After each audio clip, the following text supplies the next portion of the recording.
Intambara ihuza Uburundi n'u Rwanda yaba yamaze gutangirira mu gihugu c'u Burundi mu ishamba rya Kibira. Ni amakuru yamenyekanye muri kino gitondo aho abanyagihugu baturiye ishamba rya Kibira batanguye kuva mu mihana yabo bagahungira mu bice bitegereye ishamba, ariko byose bakaba bitewe n'amasasu yazindutse yumvikana muri iryo shamba kama rya Kibira, aho hariko haribonekeza abarwanyi benshi bavuga ururimi rw'Ikinyarwanda biganjemo interahamwe zasize zihekuye u Rwanda mu mwaka w'igihumbi kimwe magana cyenda na mirongo icyenda na kane, ndetse n'abandi babarizwa mu mutwe wa FRN basanzwe bahungabanya umutekano w'u Rwanda ndetse n'abasoda b'u Burundi n'imbonerakure, bakaba bariko barahungira mu mihana yegereye ishamba kama rya Kibira. Benshi mu Barundi bakibaza ko ibintu bitaba byoroshe mu ishamba rya Kibira kubera ukuntu bariko barumvamwo inkoho ziremereye zumvikana, akumvamwo amasasi menshi cyane, bakikeka ko ingabo z'u Rwanda RDF zaba zamaze gushika ku butaka bw'u Burundi, kuko murazi neza ko abarwara u Rwanda bamwe kera bavuga ko igihugu cy'u Rwanda kitazigera cyemera ko hari igihugu kigitera, ahubwo ko kizajya gitera igihugu kizajya gishaka kugisotora. Benshi bakavuga ko kubera amajambo amaze iminsi avugwa na Perezida Evariste Ndayishimiye ndetse n'ibikorwa bihembera intambara bimaze iminsi bikorwa n'igihugu cy'u Burundi, ingabo z'u Rwanda zaba zarabitanze zikabasanga mu Kibira, aho amakuru ari kuva mu Kibira avuga ko ingabo z'u Rwanda zaba zamaze gushika mu ishamba rya Kibira, zikaba ziriko ziracucuma abasoda b'u Burundi ndetse n'interahamwe zasize zihekuye u Rwanda. Abo basoda b'u Burundi n'izo nterahamwe bakaba batanguye guhungira mu mihana yegereye ishamba rya Kibira. Ibi akaba ari ibintu biteje umutekano muke mu gihugu c'u Burundi, kandi bikaba ari ibintu bishobora gusiga bisambuye ubutegetsi bwa Perezida Evariste Ndayishimiye, kuko Perezida Evariste Ndayishimiye we arashaka gushimisha mugenzi we wa Kongo uriko uramurundaho amadolari, ariko ntarebe ku bibazo agiye gutera igihugu ciwe. FRN na FDLR ndetse n'ingabo z'u Burundi FDNB ndetse n'imbonerakure bose bariko barahungira mu baturage kubera intambara ikomeye cyane iriko irabera mu Kibira, kandi akaba ari intambara izo nkozi z'amaraso zidashobora gutsinda, aho benshi mu Barundi begereye iryo shamba rya Kibira bavuga ko abariko barahunga bari guhunga bafise ubwoba bwinshi cyane, kandi bikaboneka neza ko atakindi bariko barahunga uretse ingabo z'u Rwanda zamaze gushika muri iryo shamba rya Kibira. Bikaba n'amakuru yatanguye kuvuga ko Abarundi batari bake nabo batanguye guhunga ibyo bice byegereye iryo shamba rya Kibira. Ibi bintu Perezida Evariste Ndayishimiye akwegeye igihugu ciwe birakomeye kandi birateye ubwoba. Mu by'ukuri u Rwanda ntiruterwa ahubwo ruratera, akaba ariyo mpamvu benshi mu Barundi bafise ubwoba bakibaza ko Perezida Evariste Ndayishimiye yabamaje guta igihugu mu manga ikomeye cyane, kandi akaba bikoze mu gihe abasoda b'u Burundi bamaze gushirira mu ntambara muri Kongo, ndetse abandi bakaba barahebye igisoda bakajya kwifatanya n'imitwe yitwaje bigwanisho ibarizwa ku butaka bwa Kongo harimwo na Tabara. Benshi bakabona ko igihe Perezida Evariste Ndayishimiye azaba ahugiwe mu ntambara muri Kongo ndetse n'intambara iriko irabera mu Kibira, aho yashatse gutera u Rwanda none rukaba rushobora kuba rwamwitanze rukamusanga mu Kibira, ibintu bishobora gukomera ku rundi ruhande, aho nyine abarwanyi barwanya leta y'u Burundi nabo bashobora guhita batera igihugu, amaze bikarangira igihugu c'u Burundi cyose gihindutse intambara. Benshi bakavuga ko Perezida Evariste Ndayishimiye uyu mucanwa ataye mu gihugu, acanye umucanwa ukomeye cyane mu gihugu, kandi ko Abarundi bagiye kubaho nabi cyane kubera ubutegetsi bubi bwiwe. N'amakuru menshi tugira ngo tubashikirize, wowe ico usabwa nta kindi, niba ukunda amakuru n'ibiganiro ducisha kuno muyoboro wa YouTube, kanda kuri sabone canke subscribe kugira ngo uko dushizeho amakuru n'ibiganiro bene nk'ibi ujye uba wa mbere mu gushikirwa nabyo. Cibitoki abagwanyi b'Abanyarwanda mu Kibira. Abanyagihugu baba ku nkengera z'ishamba rya Kibira bamenyesha ko hibonekeza abagwanyi b'u Rwanda FRN na FDLR muri iryo shamba, basanzweyo n'abasirikare b'u Burundi hamwe n'imbonerakure. Abanyagihugu baribaza bakaba barajwe ishinga n'urwo runani rw'interahamwe ndetse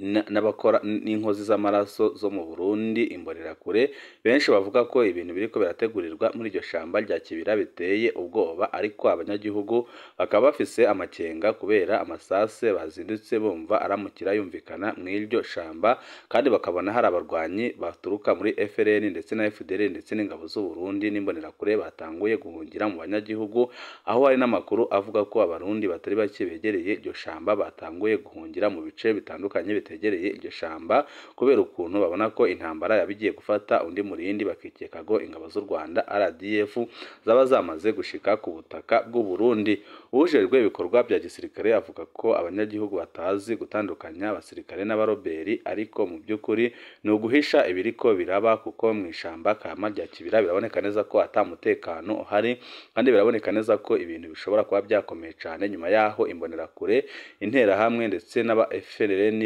bamaze gushika mu ishamba rya Kibira bagasanga mwo ingabo z'u Burundi FDNB ibintu nibyoroshe na gatoya kuko amakuru adushikira aravuga ko ingabo z'u Rwanda nazo nyine zitaba zicaye ahubwo ko zavuze ko kugira ngo izo nkozi z'amaraso zongere kuza gutera u Rwanda zihungabanye umutekano w'abanyarwanda ahubwo bo bahitamo kubasanga ku butaka bw'u Burundi bikaba bivuga nyine ko ariyo mpamvu abarwanyi benshi biganjemo abasize bakoze onyabwoko mu Rwanda ndetse n'abasoda b'u Burundi n'imbonerakure baba batanguye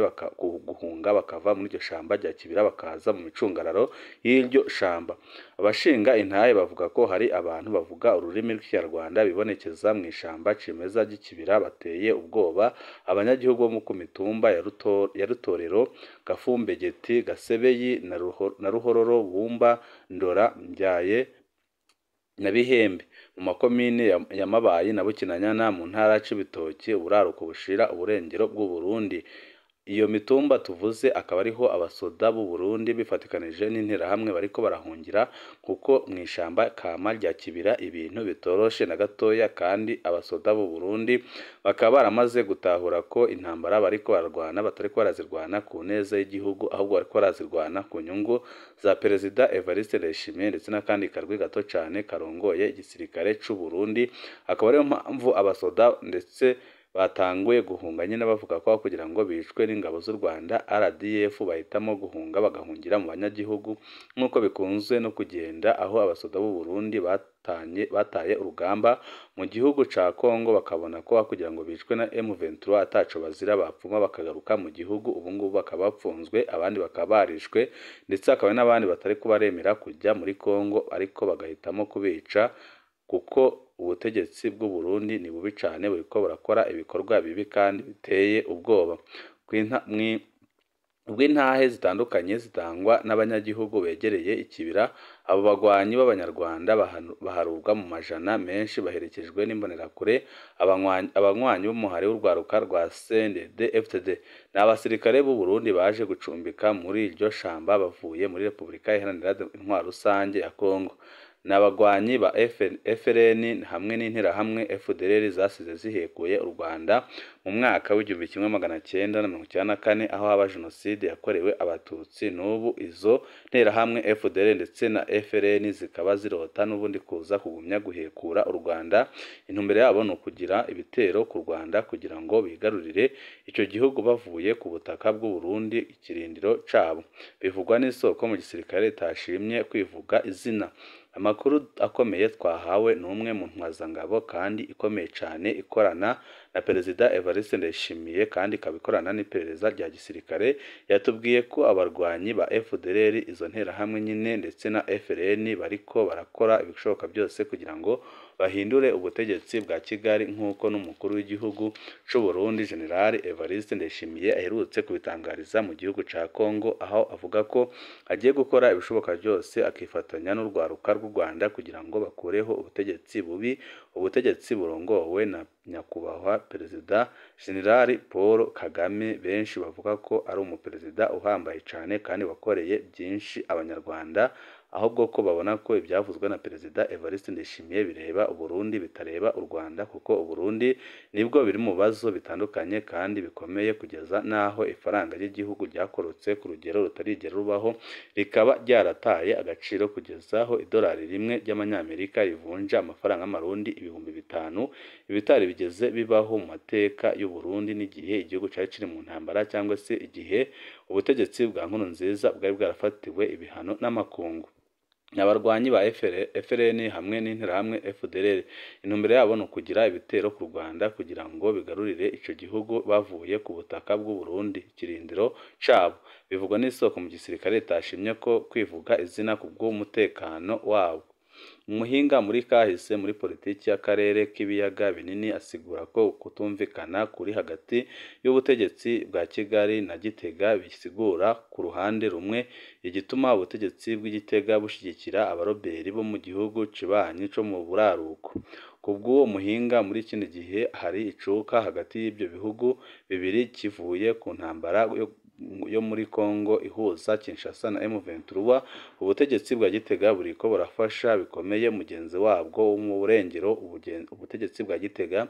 bukavuga ko bugiye gufasha imirwi yitwaje bigwanisho irwanya leta y'u Rwanda kugira ngo batere u Rwanda, amaze nibamara gutera u Rwanda narwo rubure imbaraga, amaze ubufasha bwose bwahaga M23 buhagarare, bitume nyene Kongo ihita itsinda M23. Ariko ibyo benshi babona ko bitashoboka na rirya. Amakuru ahari avuga ko ingabo z'u Rwanda zaba zamaze gushika mu ishamba rya Kibira, aho ziriko zirakubita inshuro bikomeye cyane ingabo z'u Burundi. Ingabo z'u Burundi zikaba ziriko zirahungira mu micungararo yegereye iryo shamba rya Kibira. Benshi bakavuga ko Perezida Evariste Ndayishimiye intambara ariko aratangiza igiye guhera mu gihugu ce, akaba ari naho irangirira kandi igasiga yononye igihugu ciwe ku rugero rutarigera rubaho. Hagati aho imirwi y'abaroberi igwanya Kigali ifashwa mu by'ibigwanisho, amasasu n'ibifungurwa na Gitega irateye umutima uhagaze abo banyagihugu baba ku nkengero z'Ikibira. Benshi muri bo bakaba babona biteguriye guhunga mu gihe hoba gutana mu mitwe n'igisirikare cy'u Rwanda. Benshi muri bo bakaba batangiye guhunga kubera amasasu bazindutse bumva mu ishamba rya Kibira, kandi bakabona ko byanze bikunze ata kindi kiriko kirabera muri iryo shamba uretse ko ingabo z'u Rwanda zaba zamaze gushika mu Kibira. Abanyagihugu basaba isiguro ku kwibonekeza ko umurwi witwaje bigwanisho byinshi ukaba uvuga n'ikinyarwanda. Buramatari w'intara Cibitoki arahumuriza abanyagihugu, akemeza ko umutekano ukwiye mu bice bitandukanye by'imbibi zo hasi u Burundi buhana n'u Rwanda. Uwo ujejwe intwaro avuga ahubwo ko hari ukwitiranya kw'abanyagihugu badatandukanya abasirikare b'u Burundi n'imirwi yitwaje ibigwanisho. Ni nako bivugwa n'umukomanda ajejwe ibikorwa bya gisirikare muri ayo makomini abiri mu gice c'Ikibira. Amenyesha ko uruja n'uruza rwibonekeza muri iyi minsi ari abasirikare b'u Burundi baba bariko barakizura bisanzwe ku rubibi rw'u Rwanda muri ico gice c'Ikibira. Kuva hugawe imbibi u Burundi buhana n'u Rwanda bikozwe n'abategetsi b'u Burundi, abo bari bategetse icakirwa ry'abanyarwanda b'u Rwanda bacumbitse mu Kibira. Umushiranganje wa mbere Gervais Ndirakobuca avuka mu ntara Cibitoki harageze aho avuga ko ubuce bushigikira abagwanyi buzocibwa, abo bakorana n'abagwanyi nabo nyine bakicwa. Ikibira kirimwo abagwanyi b'u Rwanda haraheze imyaka itari mikeya kirimwo abarwanyi b'u Rwanda bagiye banagerageza gutera igihugu cy'u Rwanda, ariko bagasanga ingabo z'u Rwanda RDF ziri maso nk'uko zikunze kubikora ku isi hose, aho zigiye mu butumwa bw'amahoro zisiga amahoro asagamba. Ibyo rero birumvikana ko bitabananira ku gihugu cabo cyiza bakunda, akaba ariyo mpamvu naho bagerageza gukora ibishoboka byose ngo bahungabanye umutekano w'u Rwanda, ariko ko bitabakundira kuko ingabo z'u Rwanda icyo zijejwe no gutanga amahoro. Ahabuze amahoro ntibyumvikana rero ko igihugu cabo aricyo bananirwa kurinda.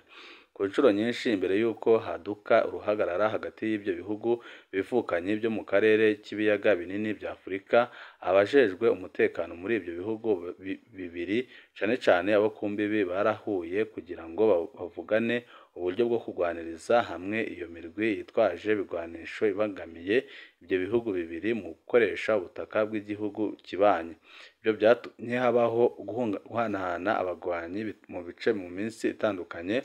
ariko biraboneka neza ko Perezida Evariste Ndayishimiye kubera akanote yironkera yahisemo nyine kujya ku ruhande rwa Perezida wa Kongo, akaba ariko ari gufatanya n'interahamwe nk'uko n'ubundi muri Kongo bimeze, aho Perezida Evariste Ndayishimiye igisoda ciyo kiriko kirifatanya n'interahamwe gukora ihonyabwoko ku butaka bwa Kongo, n'ubundi bakaba bashaka no kubikora mu gihugu c'u Rwanda ariko babanje guhindura ubutegetsi bwa Kigali bidashobora kuborohera na gatoya kandi bidashobora kubakundira. Benshi mu Barundi nyine bakaba bariko baramama bakavuga ko igihe kigeze kugira ngo Perezida Evariste Ndayishimiye afatwe apfungwe kuko ari gukorera Abarundi